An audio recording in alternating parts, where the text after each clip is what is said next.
Swayam Prabha. Digital India. Educated India.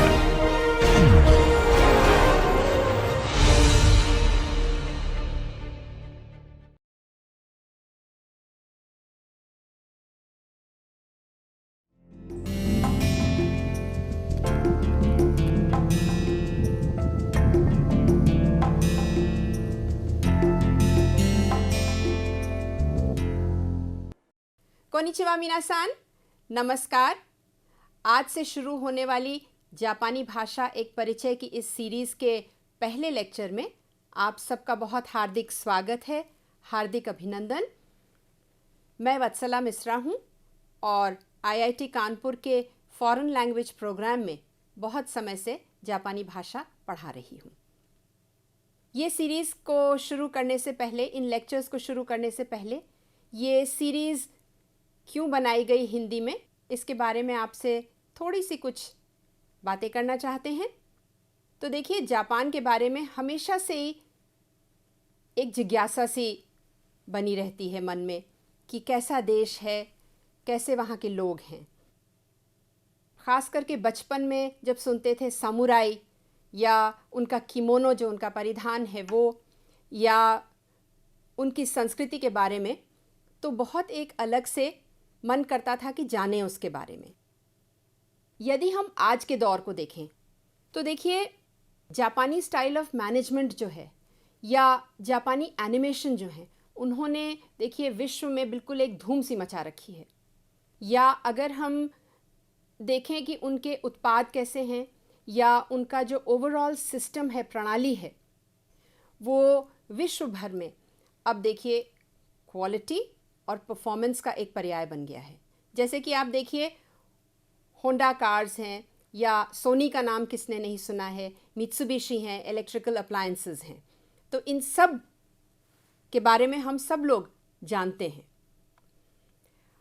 अब यदि अगर हम लोग भारत की बात करें तो 80 के दशक में आपको अगर याद हो तो मारुति सुजुकी जो गाड़ी थी, घर घर में उसको पहुंचाने में किसका योगदान था?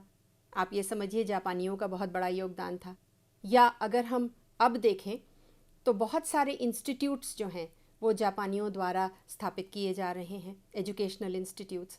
या सबसे बड़ा जो जापानी जो प्रोजेक्ट है, हाई स्पीड रेल लिंक जो है मुंबई और अहमदाबाद के बीच में, वो भी जापानियों की मदद से ही बनाई जा रही है। तो बहुत सारी ऐसी चीज़ हैं जिससे हम लोग जापानियों के साथ जुड़ते चले जा रहे हैं। अब अगर हम चाहते हैं कि ये हमारा जो एसोसिएशन है वो बरकरार रहे, आगे बढ़े, चलता रहे, तो हमें क्या करना ज़रूरी होगा? हमें ऑब्वियस बात है कि उन लोगों के बारे में ज़्यादा जानना होगा, उनकी संस्कृति के बारे में जानना होगा, उनकी भाषा सीखनी होगी। और यही सबसे आसान तरीका है कि हम जापानी लोगों के बारे में और उनकी संस्कृति के बारे में जान सकते हैं। ये बात हम लोग सबसे ज़्यादा अधिक समझ सकते हैं क्योंकि भारत जो है वो बहुभाषीय देश है, यानी कि बहुत सारी भाषाएं यहाँ बोली जाती हैं। हर प्रांत में, हर क्षेत्र की भाषा अलग है।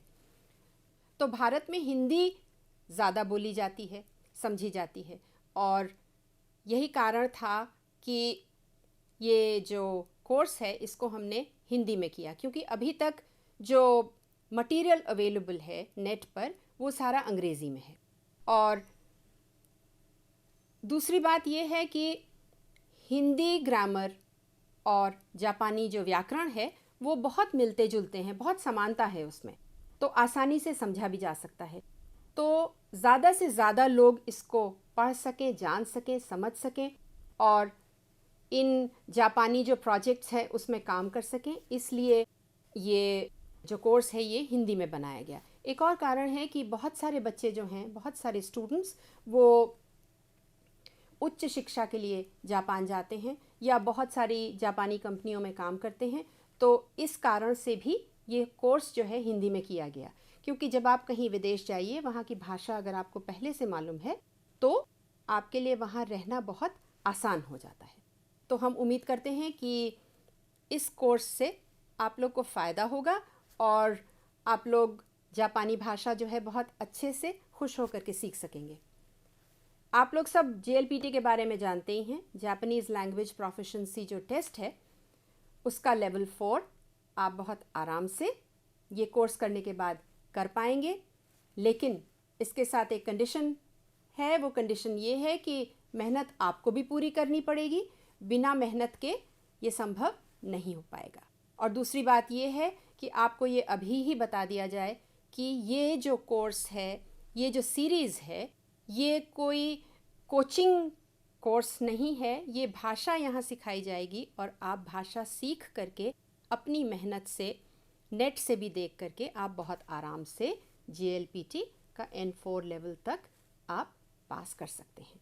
तो आइए देखते हैं कि आज हमारे कोर्स में क्या है और इस लेसन 1 में हम लोग क्या क्या करेंगे। तो देखिए, जापानी भाषा में इंटोनेशन और बॉडी लैंग्वेज यानी कि हाथों के और शक्ल के हाव भाव का बहुत महत्व है। इसका अर्थ ये है कि भाषा में बोलते समय उतार चढ़ाव पर अधिक ध्यान दिया जाता है और इसी के साथ महिलाओं के द्वारा प्रयोग किए जाने वाले जो शब्द हैं वो अलग होते हैं और पुरुषों द्वारा जो शब्द प्रयोग किए जाते हैं वो अलग होते हैं। एक और भी बहुत महत्वपूर्ण बात है जो भाषा में दिखाई देती है, वो है कि आदर सूचक शब्दों का प्रयोग बहुत फ्रीली किया जाता है। ये शब्द फॉर्मल स्थिति में ही नहीं प्रयोग किए जाते हैं, बल्कि साधारण दैनिक जीवन की भाषा में भी इनका प्रयोग दिखाई देता है।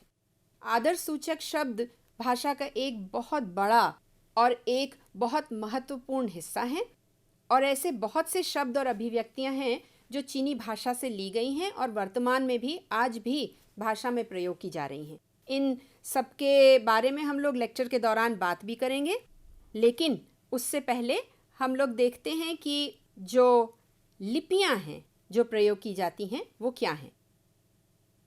तो देखिए, अभी तक जो आपने भाषा सीखी होगी कभी फॉरेन लैंग्वेज या भारत की कोई अन्य भाषा सीखी होगी, तो उसमें आपने देखा होगा कि एक लिपि है, यानी कि उसी लिपि में हम पढ़ते हैं, जो पढ़ते हैं वो लिखते भी हैं। लेकिन जापानी में 3 लिपियां हैं। अब इनमें से जो 2 लिपियां हैं वो फोनेटिक हैं, या जिसे हम हिंदी में कहते हैं ध्वन्यात्मक हैं, यानी कि जो हम बोलते हैं वही हम लिखते हैं, जैसे कि देवनागरी में है। ये दोनों लिपियां जो हैं ये चीनी चित्र लिपि से बनाई गई हैं। इनको काना लिपियां कहते हैं।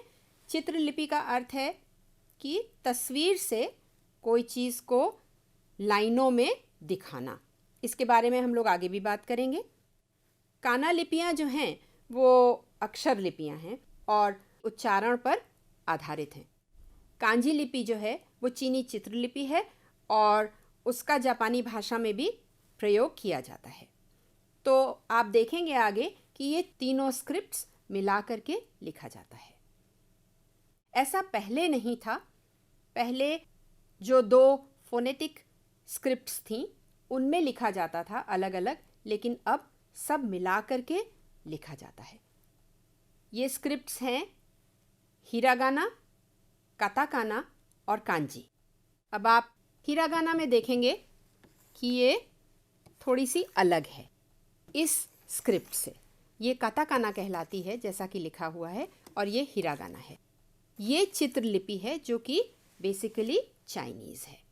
तीनों स्क्रिप्ट्स बिल्कुल अलग हैं। इनके बारे में आगे हम लोग देखते हैं। तो ये काना लिपियाँ क्या हैं?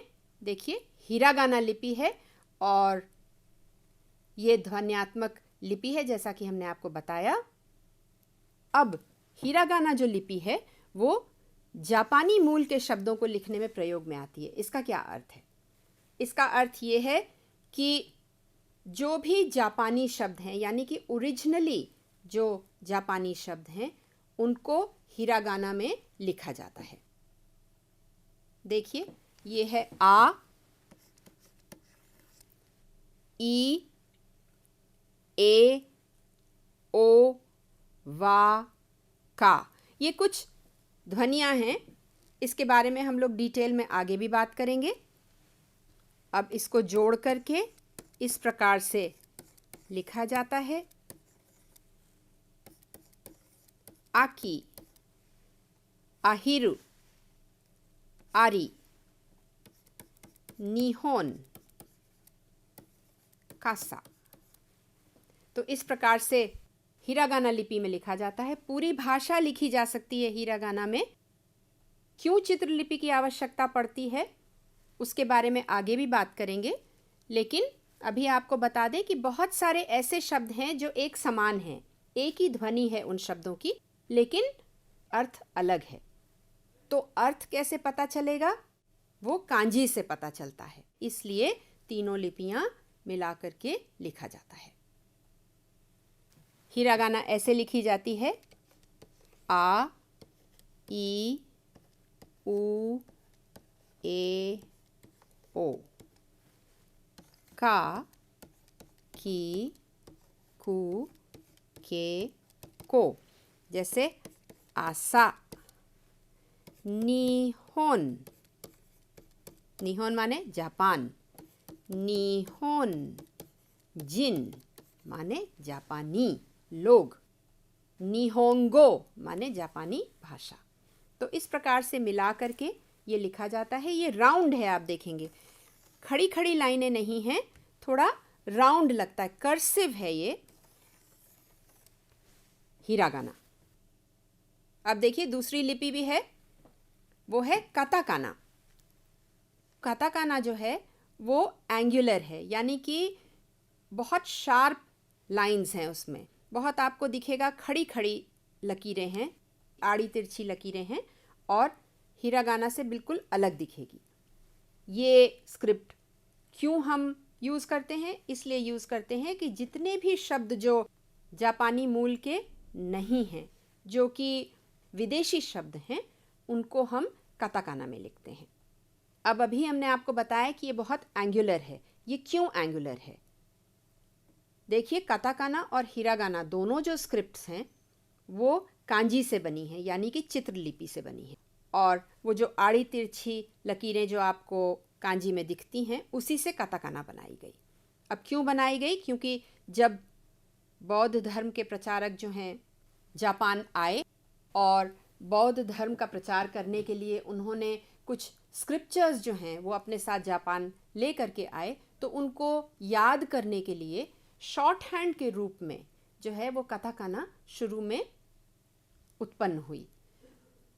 अब वो कांजी के जो कैरेक्टर्स थे वो बहुत डिफ़िकल्ट थे याद करना, बहुत मुश्किल थे, लेकिन उसकी ध्वनि जो थी उसको किसी तरीके से काताकाना में लिख करके, शॉर्ट हैंड के तरीके से लिख करके याद किया जाने लगा।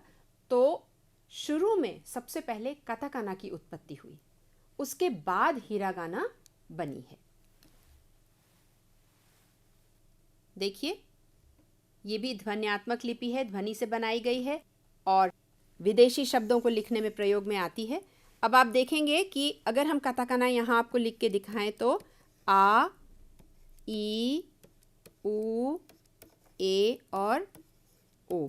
और काताकाना में भी ये लिखा है आ, ई, उ, ए और ओ। तो आप देखेंगे कि ये बहुत एंगुलर है, बहुत शार्प जो है इसकी लकीरें हैं, और ये थोड़ी राउंड है। इसमें वर्ड्स भी आप देखिए सब विदेशी वर्ड्स होंगे, जैसे कि हम लोग के नाम होंगे, या अंग्रेज़ी में जैसे आप पापा कहेंगे, मामा कहेंगे, या मिल्क। अब मिल्क क्योंकि विदेशी शब्द है तो हिरागाना में उसके लिए प्रॉपर ध्वनि नहीं है, इसलिए उसको काताकाना में लिखा जाएगा। तो इसको क्या कहा जाएगा? मिरुकु। अब ऑरेंज को ओरेंजी, बनाना को बनाना, रेमोन लेमन, केक केकी, ये जितने शब्द हैं ये अंग्रेज़ी के शब्द हैं, तो इनको काताकाना में लिखा जाएगा। काताकाना की उत्पत्ति मानते हैं कि 9वीं शताब्दी में हेयान काल के दौरान इसकी उत्पत्ति मानी जाती है। देखिए अभी आपको लिख के भी दिखाया है, आ, ई, उ, ए, ओ, मी, रु, कु,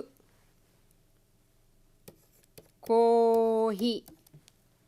जब भी लॉन्ग साउंड होगी तो ये डैश लगाया जाता है, को ही। केकी। जैसे अगर हमारा नाम लिखा जाएगा तो मिस्रा, या अमेरिका लिखा जाएगा तो अमेरिका। इंदो, इंडिया, इंदो। इस प्रकार से काताकाना में लिखा जाता है। सब विदेशी शब्द काताकाना में लिखे जाते हैं। पहले ये शब्द अधिकतर चीनी हुआ करते थे, अब हर जगह के शब्द जो है भाषा में प्रयोग होते हैं, इसलिए काताकाना में लिखे जाते हैं। अब एक तीसरी लिपि भी है जिसके बारे में हमने आपको अभी बताया, तो वो क्या है? ये चीनी चित्रलिपि है और चित्रों को लाइनों में डिपिक्ट करके उसको अर्थ दिया गया है। तो वो चित्रलिपि जो है वो मूलतः तो चीनी चित्रलिपि ही है, लेकिन उसको जापानी में भी प्रयोग किया जाता है। आइए देखते हैं वो क्या है।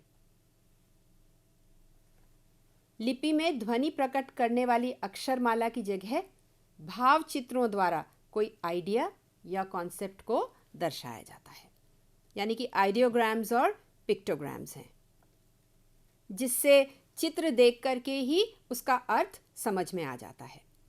हो सकता है कि आप चीनी या जापानी भाषा में उसको प्रोनाउंस ना कर सकें, उसका उच्चारण आपको ना पता हो, लेकिन चित्र देखते ही आप समझ जाएंगे कि इसका अर्थ क्या है। इसको लिखने के नियम पहले से निर्धारित हैं। अब देखिए, इनको जोड़ जोड़ करके शब्द बनाए जाते हैं। देखिए, निहोन, निहोन, या निहोन जिन, या निहोन गो, या हाना और मी, हनामी। तो इनके अर्थ क्या हैं, ये ऑफ कोर्स हम लोग अपने लेक्चर के दौरान भी करेंगे। फिलहाल आप केवल ये देखिए कि ये चित्रलिपि या ये कांजी क्या है और कैसे जोड़ करके शब्द बनाए जाते हैं। अगर आप थोड़ा सा ध्यान देंगे, थोड़ा सा सोचेंगे, तो आपको ये लगेगा कि हाँ, हम लोग भी तो चित्रलिपि का प्रयोग करते हैं। अगर आप अपने मोबाइल्स पे खूब मैसेजेस भेजते हैं तो आप समझ जाएंगे कि हम इमोजीज का जो प्रयोग करते हैं वो भी तो एक प्रकार से चित्रलिपि ही है। कुछ चित्र के माध्यम से हम आइडिया डिपिक्ट करते हैं। जैसे कि आप देखिए, अगर बारिश हो रही है तो ऊपर से बूंदें टपकाते हैं। अगर हम छोटी छोटी छोटी छोटी बूंदें इस तरीके से टपकाएंगे तो कोई भी ये नहीं कहेगा कि ये लहरें आ रही हैं, हर व्यक्ति यही कहेगा कि ये बारिश हो रही है। या अगर हम कागज़ पे नदी ऐसे करके बना दें तो हर व्यक्ति यही कहेगा कि ये नदी है, ये लहर नहीं है। और अगर हम ऐसे करके बनाते हैं तो हमेशा समझने वाला यही समझेगा कि ये लहर है और ये बारिश नहीं हो रही है। तो इस प्रकार से हम भी बहुत सारी चित्रलिपि यूज़ करते हैं। आपने ये वोल्टेज के लिए बहुत देखा होगा, डेंजर का सिग्नल, कि वो एक खोपड़ी है और उसमें जो है वो क्रॉस बना हुआ है, तो वो भी तो एक प्रकार से चित्रलिपि है, उसको देख के हम समझ जाते हैं। या सीढ़ी का फिगर बना करके बताते हैं कि यहाँ सीढ़ी है, यहाँ ऊपर जाना है या नीचे जाना है। तो इस प्रकार से बहुत सारी चित्रलिपियाँ हैं जो हम लोग भी प्रयोग करते हैं। देखिए, जैसा कि हम अभी आपको बता रहे थे, ये लहरें ही होंगी, या अगर आप इस तरीके से बनाएंगे तो ये नदी ही मानी जाएगी। या अगर आप इस प्रकार से पानी दिखाएंगे तो ये बारिश ही होगी। सिगरेट का धुआं दिखाएंगे तो ये होगा कि नहीं भाई, यहाँ पे आपको पीना मना है। तो इस प्रकार से बहुत सारी चित्रलिपि है जो हम लोग भी प्रयोग में लाते हैं। अब आप जापानी चित्रलिपि देखिए। ये देखिए, ये आदमी खड़ा है, तो हम भी आदमी जब बनाते हैं तो इसी प्रकार से बनाते हैं। अब इस तरीके से आदमी खड़ा है अपने हाथ दबा करके।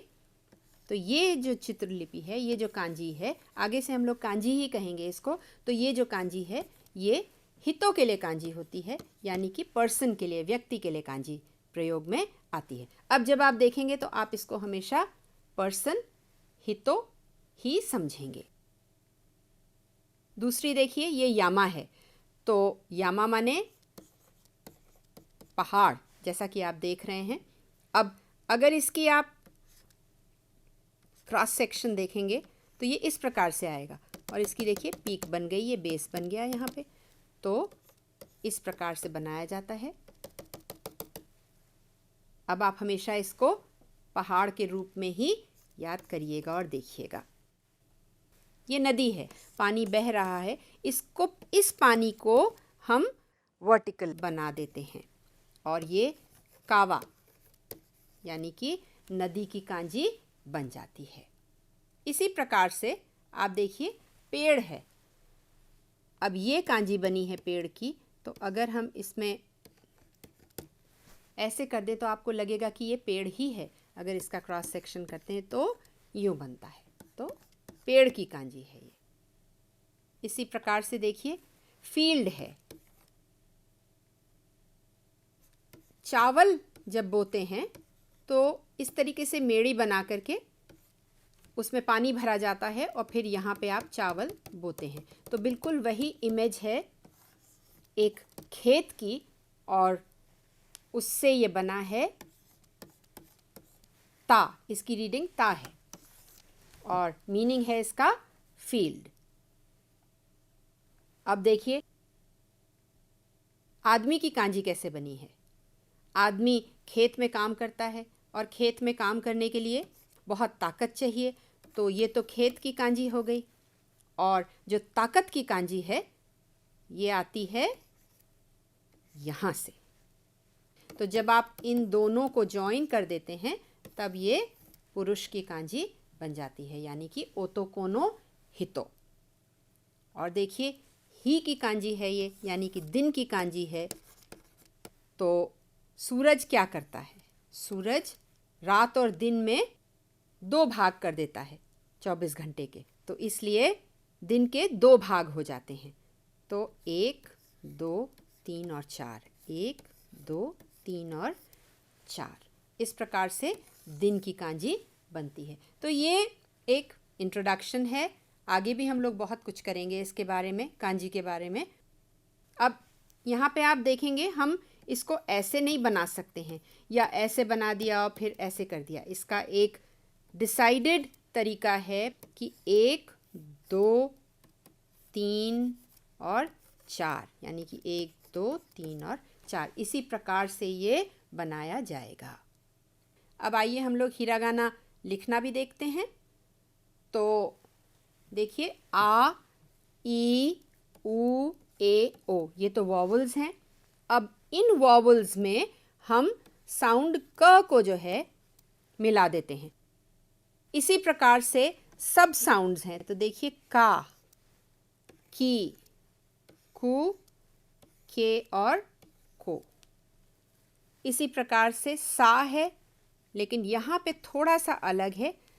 सी नहीं है, शी है। जैसे अंग्रेज़ी में हम SHE लिखते हैं, वो SHI, शी है। सु, से और सो। अब त साउंड में आप फिर से आ लगाइए तो ता, और ये अलग है, ये एक्सेप्शन है, ये भी एक्सेप्शन है और ये भी एक्सेप्शन है। ये ती नहीं है, ती नहीं है, ये है ची, ची। और इसी प्रकार से ये तू नहीं है, ये है सु, TSU, आधा त और सु, सु, आधे त की साउंड है। तो ये है ता, ची, सु, ते और तो। ऐसे ही ना में अगर आप ये लगाएंगे पूरा ऊपर वाला आ, ई, उ, ए, ओ, तो ना, नी, नू, ने और नो। ऐसे ही हा में है हा, ही, हु, हे, हो। और साउंड म में है मा, मी, मु, में, मो। और या, यू और यो। अब आप कहेंगे कि ये दोनों क्यों नहीं हैं यहाँ पे, क्यों मिसिंग हैं? पहले थे, लेकिन अब क्योंकि ये जो ई साउंड है ये इससे बहुत मिलती है, और ये ए साउंड जो है वो इससे बहुत मिलती है, इसलिए ये दोनों यहाँ से हटा दिए गए हैं। केवल या, यू और यो हैं। और फिर रा में रा, री, रू, रे, रो, और इसी प्रकार से साउंड जो व है उसमें वी, वू, वे और वो। तो ये 3 नहीं है यहाँ पे, क्योंकि या की तरीके से ये भी बहुत इससे मिलती जुलती है, पहले थी लेकिन अब हटा दी गई है। और ओ साउंड है और साउंड है, ये हाफ साउंड है। और ओ जो साउंड है ये तो वॉवल है, ये सेंटेंस को जॉइन करने में प्रयोग में आता है। तो ये आपकी हिरागाना है, ये 46 इन नंबर है। इन्हीं हिरागाना से वो साउंड्स भी बने हैं। देखिए गा, क में, क साउंड में आप ये छोटा सा लगा दीजिए और ये गा बन जाता है। इसी प्रकार से गी, गु, गे और गो, ये स साउंड से बेसिक है। देखिए सा का, तो ये बन जाता है जा, जी, जू, जे, जो, ये भी एक एक्सेप्शन है। फिर ये द साउंड है, ये ता से बनता है, त से बनता है, ये स से बनता है, स से बनता है, ये क से बनता है, और दा, जी, ज, ये दोनों एक्सेप्शन है यहाँ पे। फिर ये हा से बनता है, ह से, बा, बी, बू, बे, बो, ये लगा करके छोटा सा, और यहाँ पे ये सर्कल लगाते हैं, और पा, पी, पू, पे, पो, ये दोनों ह से बनते हैं। तो ये टोटल 25 हैं इन नंबर। और अगर हम लोग देखेंगे तो टोटल नंबर जो है हिरागाना का वो है 71। अब इसके अलावा भी कुछ और साउंड्स हैं। वो या, यू और यो को क साउंड में, श साउंड में, च, न, ह, म, र, इनमें मिला करके छोटी साउंड बनाई गई है। देखिए अगर हम की लिखते हैं, की, तो की ये है, और अगर हम या लिखते हैं तो या ये है, की और या, की या। लेकिन हमें शॉर्ट साउंड चाहिए, और क्योंकि हमारे पास प्रोविज़न नहीं है कि हम किसी भी लेटर को काट करके आधा दिखा सकें जैसे कि हम हिंदी में करते हैं, तो हम इसको नीचे लिख देते हैं की, और लाइन के ऊपर यहाँ छोटा बना करके या कर देते हैं। तो ये साउंड छोटी बन जाती है, ये बन जाता है क्या। इसी तरीके से क्यू और क्यो। इसी प्रकार से शा, शु, शो, चा, चु, चो, न्या, न्यू, न्यो, ह्या, ह्यू, ह्यो, म्या, म्यू, म्यो, रिया, रियू, रियो है। तो ये साउंड शॉर्ट है, अगर आप पूरा लिख देंगे तो ये 2 साउंड बन जाएंगी, एक की और एक या की, इसलिए इसको छोटा बना करके लिखा जाता है। क्या, को, चा, चो, चो, चो, चो, चो, चो, यानी कि तितली। तो इस प्रकार से ये छोटी साउंड बनाई जाती है। अब देखिए और भी है इसमें, ग्या, ग्यू, ग्यो, जा, ज्यू, जो, जा, ज्यू, जो, ब्या, ब्यू, ब्यो, और प्या, प्यू, प्यो। तो ये पी या नहीं है, ये प्या है, आधा प और या, ब्या। हमारे यहाँ हिंदी में ये सुविधा है कि हम आधा शब्द कर सकते हैं, यहाँ पे ये सुविधा नहीं है। जा, ग्या, इस प्रकार से लिखा जाता है। तो आप इसको देख सकते हैं। अब लिखने का तरीका जो है, स्ट्रोक ऑर्डर बहुत क्लियर है यहाँ पे, इसका आप अभ्यास करिए। हिरागाना का है ये, और यहाँ पे देखिए काताकाना है, उसी प्रकार से आपके पास काताकाना भी है। बिल्कुल सेम तरीका है याद करने का, केवल स्क्रिप्ट अलग है, रूल वही है। देखिए का, की, कु, के और को, सा, शी, सु, से और सो। इसका भी स्ट्रोक ऑर्डर दिया हुआ है और काताकाना और हिरागाना दोनों जो है वो लेफ़्ट से राइट और अप से डाउन दोनों लिखी जा सकती हैं। जब आप अप से डाउन लिखते हैं ऊपर से नीचे तो यहाँ से शुरू होता है और इस प्रकार से जाता है, यानी कि 1 2 3 4 इस प्रकार से वो आगे बढ़ेगा। ये भी तरीका है लिखने का जो कि अधिकतर आपको अखबारों में दिखेगा और नॉवेल्स में दिखेगा। लेफ़्ट से राइट लिखने का भी तरीका है और वो आपको ज़्यादातर स्कूल्स में प्रैक्टिस करवाया जाता है। जब हम लेफ़्ट से राइट लिखते हैं तो हम यहाँ से ऊपर नीचे लिख करके ऐसे नहीं जाते हैं। ऊपर से नीचे लिखने में केवल राइट से लेफ़्ट जाया जाता है, जैसे उर्दू में लिखते हैं। अब देखिए इसकी भी शॉर्ट साउंड है। क की शॉर्ट साउंड है श, च, न, ह, म और र। इन सब की शॉर्ट साउंड है। और या, यू और यो, इनको नीचे लिख दिया जाता है छोटा करके, तब शॉर्ट साउंड बन जाती है। जो हिरागाना में रूल्स हैं वही काताकाना में भी रूल्स हैं। जैसा कि आपको बताया इसका भी स्ट्रोक ऑर्डर बहुत क्लियरली लिखा हुआ है। इसको देखिए और इसका अभ्यास करिए। अब देखिए तीनों लिपियों को मिला करके कैसे भाषा लिखी जाती है। देखिए ये एक सेंटेंस है, वाताशी वा इंदो जिन देस। इसमें आप देखेंगे कांजी भी है, हिरागाना भी है और इंदो क्योंकि जापानी शब्द नहीं है इसलिए काताकाना में लिखा हुआ है और फिर से जापानी है और देस है।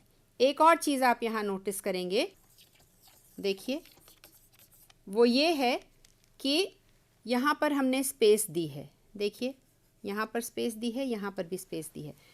जापानी में लिखते समय स्पेस नहीं दी जाती है। वाताशी वा इंदोजिन देस।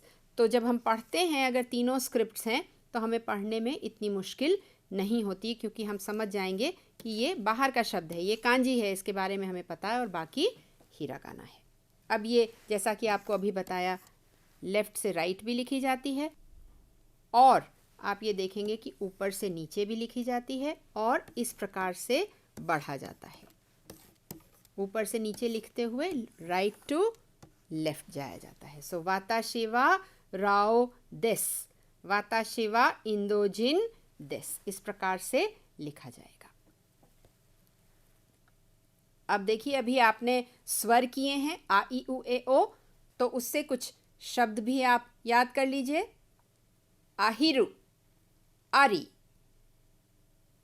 ईसु, इनु, इनके सबके अर्थ यहाँ पर लिखे हैं। आप हमारे बाद भी उच्चारण कर सकते हैं।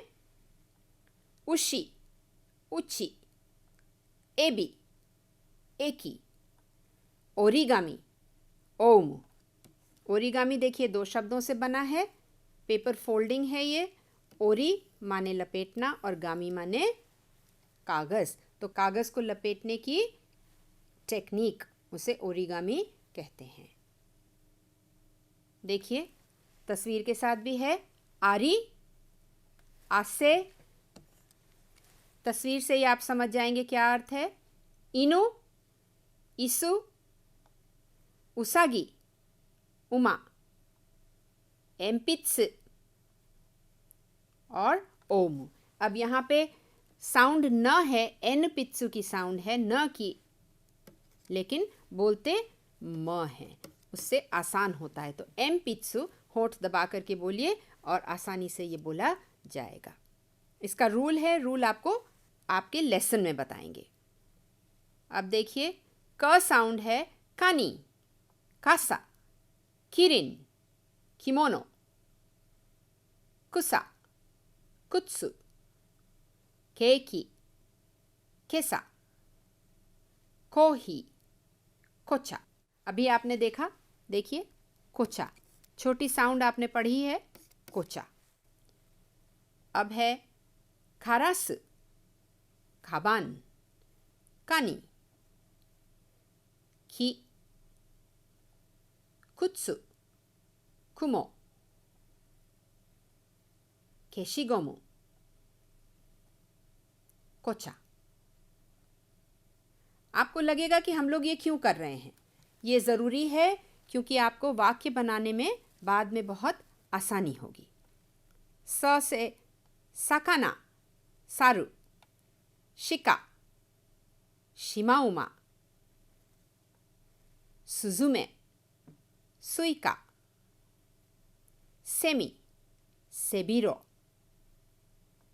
सोरा, सोबा।